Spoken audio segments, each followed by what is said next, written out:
Hi, this is Roy on my channel Roy Reads Anything. Anything including Superman family comics from the 1970s, which I'm reading as a public service to provide you with a calming and perhaps stress-reducing listening experience. So, the story so far: Lois Lane, star reporter, has teamed up with an agent from something called the Secret Intelligence Agency, investigating the assassination of a scientist dude who was about to reveal some amazing botanical development. And this agent guy is a bit of a big old sexist. They go to the SIA headquarters is in a mobile high-tech sort of headquarters thing, concealed in a garbage truck, which is quite cool. Although if you think over in the Marvel universe, S.H.I.E.L.D., they hang out in a giant heli-carrier that rotates above the Earth. So I guess the SIA aren't as good at getting their budget allocations. Anyway, part 2. Lois Lane, undercover agent. Dun dun dun. A few miles outside Metropolis, the massive headquarters of the nation's secret intelligence agency. Now, they do have a building as well, it's not just a garbage truck. Is all this really necessary, Cross? That's Lois speaking.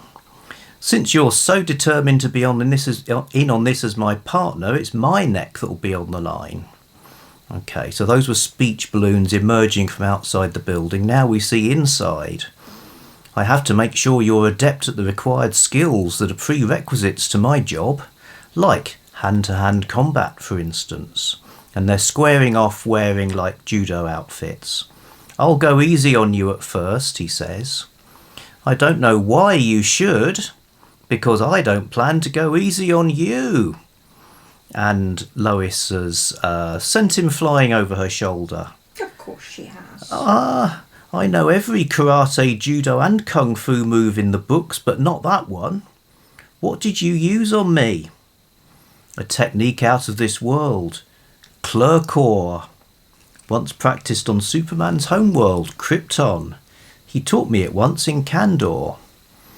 So, fictional martial art from the world of Krypton, a bit like Sherlock Holmes's Baritsu.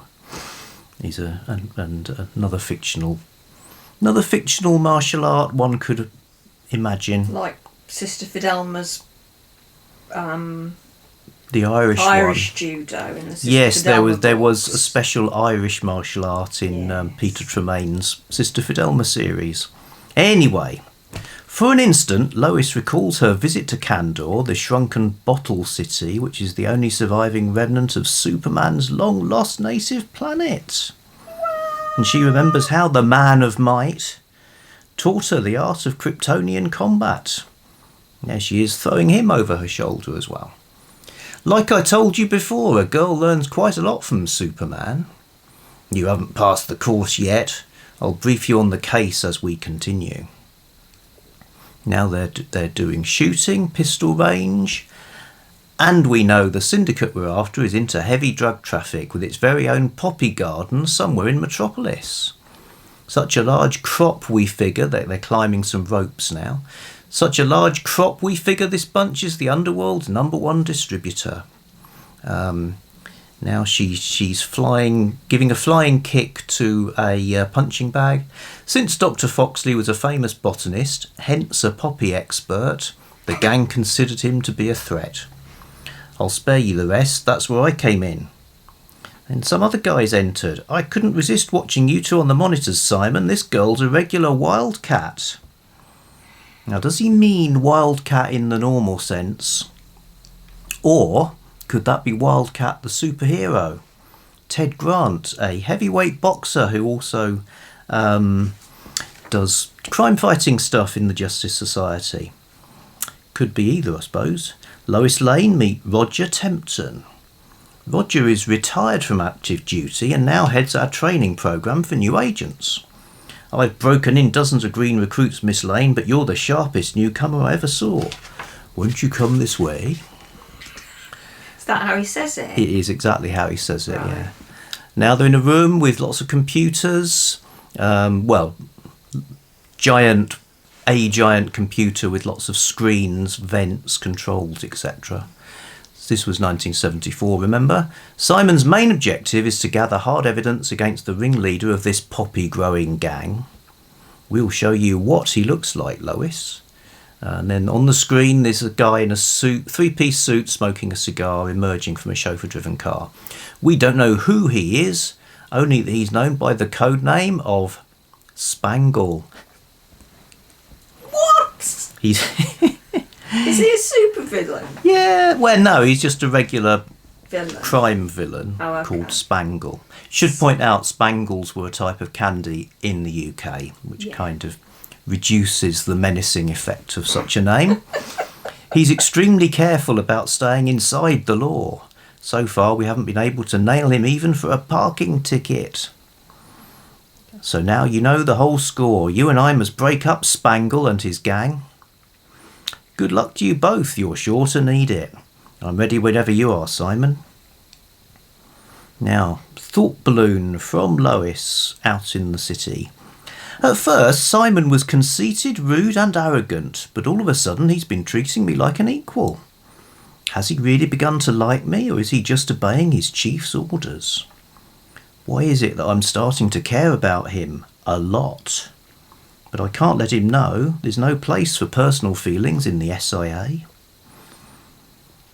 Before you ask why I'm driving up here, says Simon Cross, driving into a car park, it's for the simple reason, Lois, that I'm going to shoot Spangle. Now they're on the roof of a building, he's got a rifle, I can get a clear shot at him when he arrives at his favourite restaurant. Simon, you can't do it. You can't murder a man in cold blood. Relax, I said I was going to shoot him, not kill him. This rifle doesn't fire a bullet, but a tiny electronic bugging device which will adhere to his clothing. There's my target coming into view, right on time for his 1 o'clock lunch. I've only one shot, so it better be good. Oh, hang on. So the main adversary of this story, which remember is called the Murdering Arm of Metropolis, he's appeared. And so it's a guy. Apart from his skull mask, he seems to be have a regular body apart from this one mechanical arm that, if you imagine the spring-loaded arm of an angle-poised lamp with a metal glove on the end, it looks a bit like that. A mechanical arm! Ugh, blacking out. So this arm has bashed Lois on the head. Meanwhile, Simon Cross, he's fired this thing at the crime guy. Perfect. The bug lodged itself behind Spangle's coat collar. I'm sure to pick up some info on the garden. But this one-armed fellow is throwing Lois over the building side. A fatal drop to the pavement 5 stories below for her. And now for her partner. Of course, he should know, of all the people to throw off a roof, Lois Lane is probably the most pointless one. So absorbed is Simon Cross in what he's overhearing, he's got headphones on now, he's unaware of what has happened behind him. And while we're waiting to be served, I'll tell you about the progress we're making, says the criminal mastermind. Oh, hang on, the mechanical hand. I'll let you see the mechanical hand in all its glory. The mechanical hand is coming towards him, and while he's still speaking, Lois, wait till I tell you the secret of Spangle's garden. It's incredible. Lois, ugh. End of part 2. So back another time when I will tell you. We will discover the secret of Spangle's garden. Okay, bye for now.